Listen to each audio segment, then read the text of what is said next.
வணக்கம். ஸ்ரீ சாய்ராம் ரியல் எஸ்டேட்லேருந்து பிரகாஷ் பேசுகிறேன். நம்ம பார்த்துட்ருக்கிற ப்ராப்பர்ட்டி பார்த்தீங்கன்னா ஒரு 68 சென்ட் நல்ல ஒரு ஃபார்ம் ஹவுஸ் ப்ராப்பர்ட்டி. ஒரு சூப்பரான நல்ல ஒரு டெவலப்டு நிலையில் உள்ள ஒரு ஃபார்ம் ஹவுஸுங்க இது. அதாவது இதனுடைய ப்ரைஸ் பார்த்தீங்கன்னா 75 லட்ச ரூபா, நெகோஷியபிள் ப்ரைஸ் தான். ECR சைடில் ப்ராப்பர்ட்டி வந்து அமைஞ்சிருக்கு. இதில் டோட்டலாக ஃபென்சிங் பண்ணியிருக்காங்க, பைப்லைன் பண்ணியிருக்காங்க, போர் போட்டிருக்காங்க, சர்வீஸ் வாங்கியிருக்காங்க. ஒரு சின்ன வீடு இருக்குது, ப்ளஸ் ஒரு சின்னதாக ஒரு அவுட் ஹவுஸ் ஒன்று இருக்குது.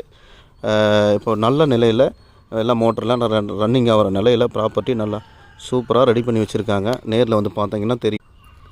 ப்ராப்பர்ட்டி எங்கே இருக்குதுன்னு பார்த்தீங்கன்னா ECR முதலியார்குப்பம் பகுதியில் இருக்குது. சென்னையிலேருந்து ஒரு 90 கிலோமீட்டர் டிஸ்டன்ஸில் நம்ம ப்ராப்பர்ட்டிக்கு வரணும். அதாவது இதில் இருக்கிற வீடெல்லாம் பார்த்தீங்கன்னா சும்மா சூப்பராக இருக்குங்க. நல்லா நீட்டாக இருக்கும் பார்க்குறதுக்கு. ஒரு சின்ன வீடாக இருந்தாலும் 400 ஸ்கொயர் ஃபீட்டு தான், ஆனால் வீடு நீட்டாக இருக்கும். ஓகேங்களா?